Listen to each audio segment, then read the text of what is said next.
Joy! Macy! Liha! Sigaw ng hapon habang naglalakad patungo sa mga kwarto ng mga kasambahay. Tatlong tao ang lumabas mula sa parehong silid at yumuko sila nang makita ang kanilang amo. Greetings, Rudolph, sabi ng tatlong kasambahay habang binabati ang amo nilang si Rudolph, anak ng may-ari ng Crucia Company. Come with me, you three, sabi ni Rudolph habang papalayo sa tatlo, at agad namang sinundan ng tatlong katulong hanggang sa makarating sila sa opisina ni Rudolph. Umupo si Rudolph sa kanyang upuan at ang tatlong katulong ay nakatayo sa kanyang harapan. Si Macy ang unang nagsalita. Why did you call us, Sir Rudolph? Is there a problem of some sort? Si Macy ang pinakamagaling magsalita sa English, kaya madalas siyang nagiging boses ng dalawa. Not really is a problem, but I noticed my clothes smelled nice lately. You dare to do the laundry, right? Yes, sir. We decide on who does the laundry every day. Tumango si Rudolph at sinabi niya, I see. Well, after checking my clothes, I just noticed that my clothing were prepared carefully and it smells great. Since there's no way to determine which one of you did this to my clothing, I want you three to wash my clothing separately and I will determine which one of you does it the best. Walang matigas na damdamin, okay? Sabi ni Rudolph habang nakangiti sa mga kasambahay niya nang umiti rin sa kanya. Tumango naman ang tatlo sa amo at pinaalis na sila.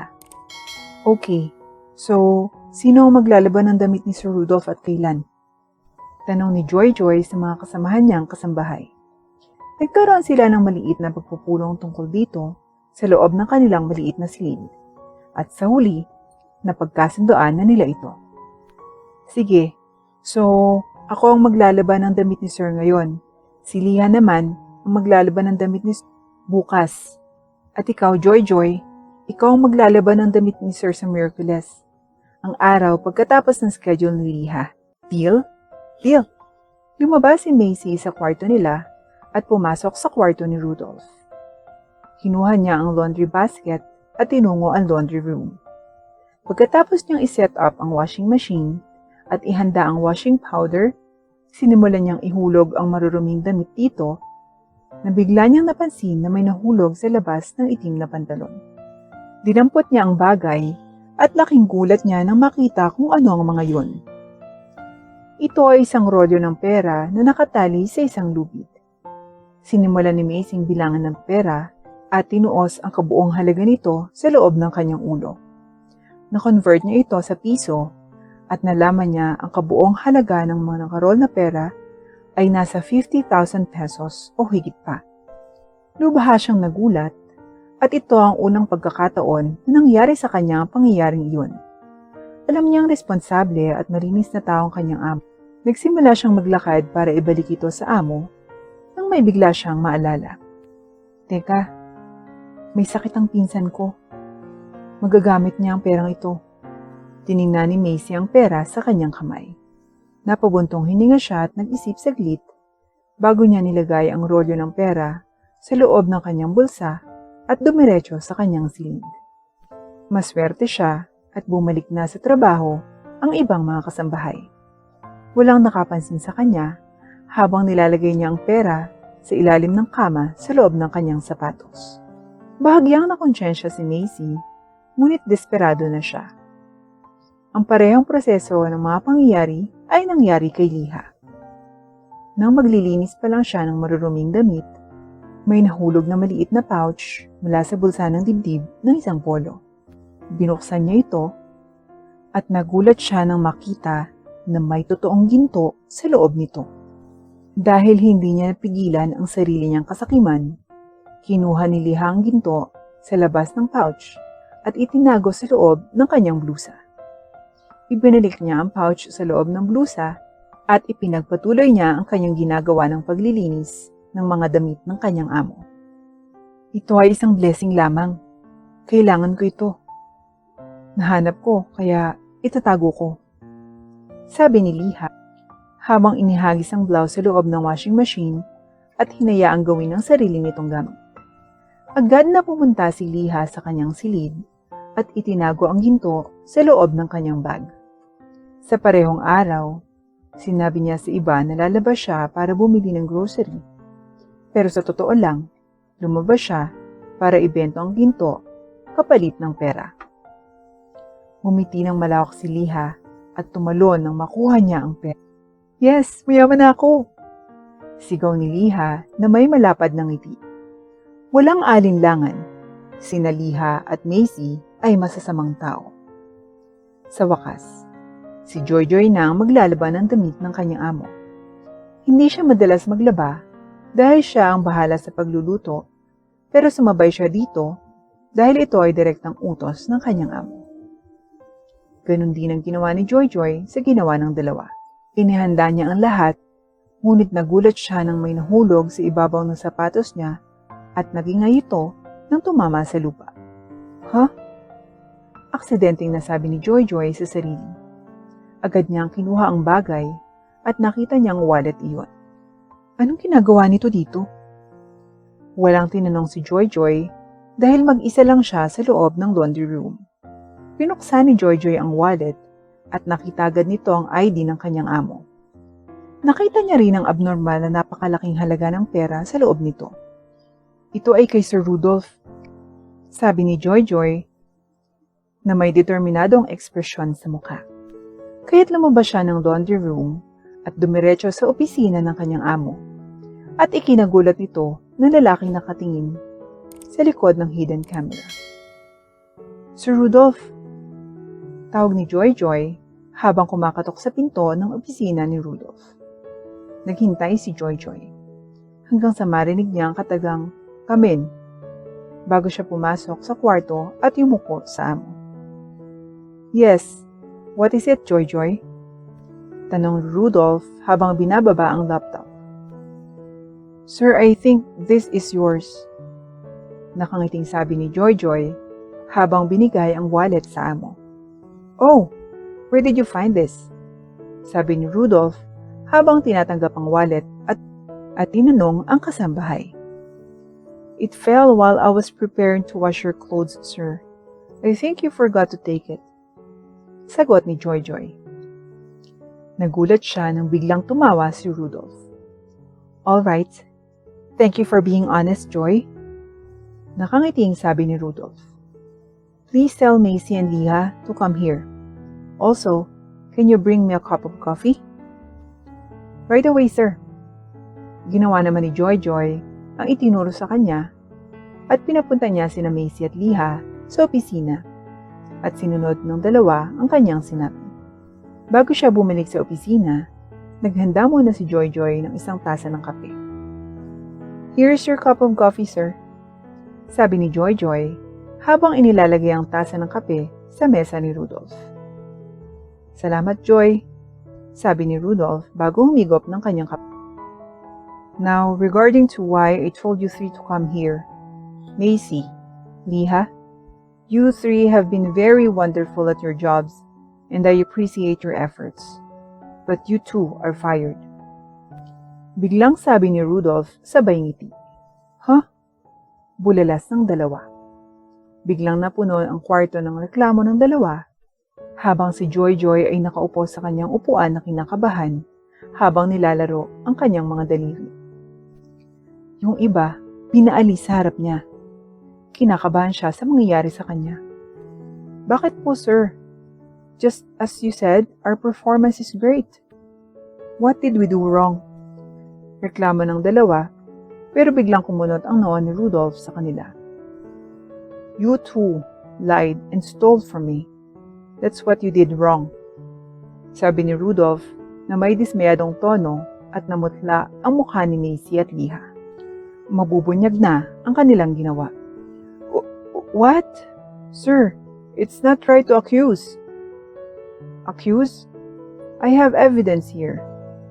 Don't worry, I didn't enter your rooms, but I planted hidden cameras outside of your rooms and in the laundry room. Miss Macy, remember the roll of cash you stole? Miss Liha, how about the gold that you stole and exchanged for money? I planted those. Lately, My things has been missing, and I'm so sorry for doubting you three. But I just want to know if any of you would dare steal from me, and it turns out 2 out of 3 would. Joy here returned the wallet that she found, while you two took it when it's not even yours. I am terribly disappointed. Sabi ni Rudolph, na halatang dismayado ang tono. Napayuko sina Macy at Liha sa hiya habang nag-aalalang nakatingin si Joy sa dalawa. Nagulat siya na gagawin nila ang ganitong mga bagay. Mabait sa kanya sina Macy at Liha, kaya hindi siya makapaniwala. Gusto niyang humarang at sabihing nagdududa siya na gagawin ni na Macy at Liha ang ganitong mga bagay. Ngunit tumahimik siya. Ang ebidensya ay nakatatalo sa tiwala. Gaya ng dati, at sa huling pagkakataon, si Macy ang unang nagsalita. Yes sir, I did steal from you. I was desperate and I needed the money. Please don't fire me. Sabi ni Macy na biglang lumuhod at nagmakaawa kay Rudolph na nakatingin pa rin sa kanya na dismayado. Samantala, habang ang iba ay napapalingon kay Macy na nakaluhod, biglang tumayo si Liha at tumakbo palabas ng opisina.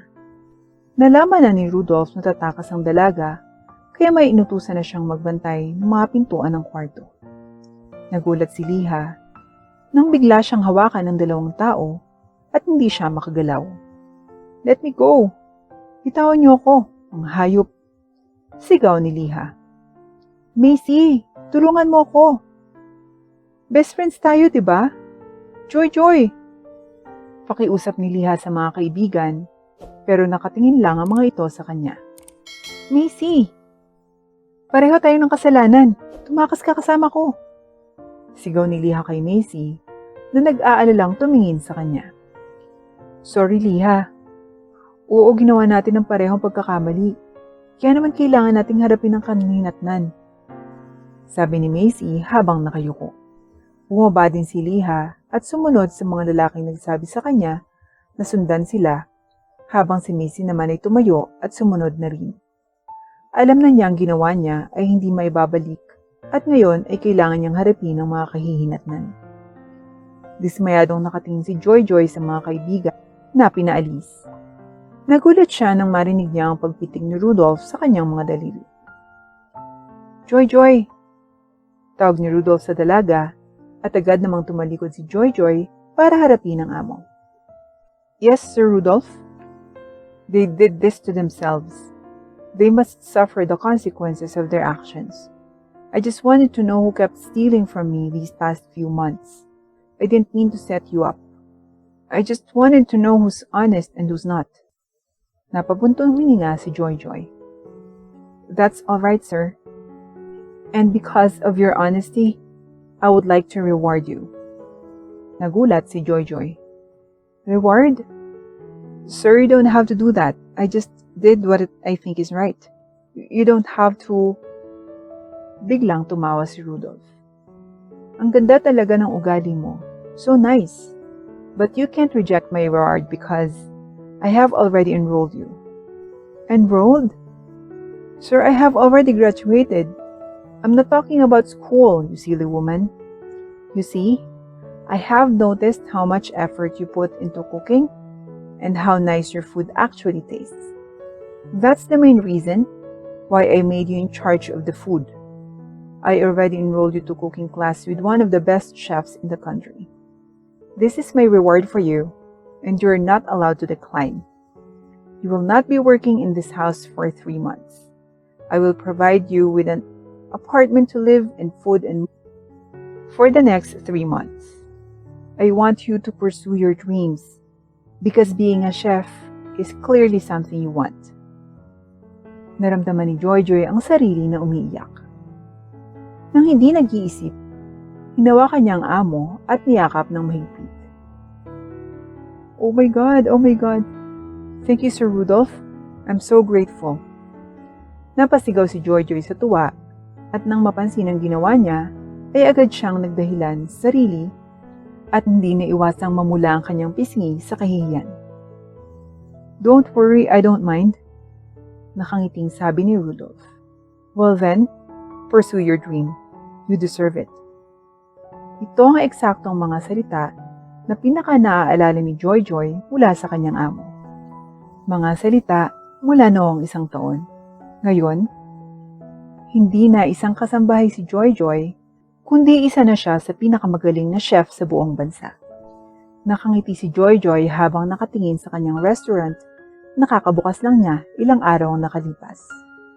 Mula noon, naging mas maayos ang buhay ni Joy Joy at dahil sa kanyang amo ay nagpapasalamat pa rin siya hanggang ngayon.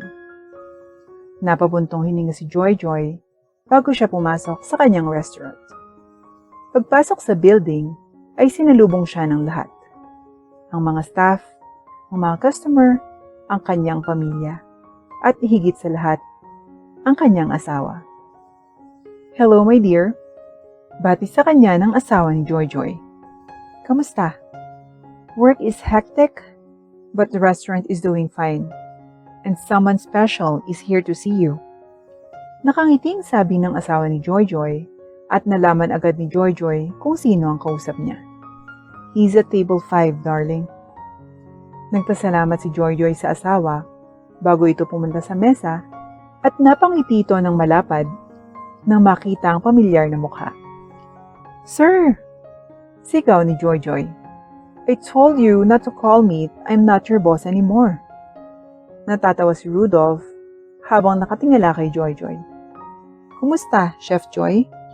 Nakangiting tanong ni Rudolph at gumanti naman ng ngiti si Joy. "My life has been great ever since you gave me that opportunity. I will always be thankful for that. Thank you so much. All of these, I owe you." Sabi ni Joy Joy nang bigla na naman niyang naramdaman ang pagpatak ng luha. Ang katapusan ay may magagandang gantimpala. Nararapat sa iyan, sabi ni Rudolph at napangiti si Joy Joy. "So then, what would you like to eat tonight, Sir Rudolph?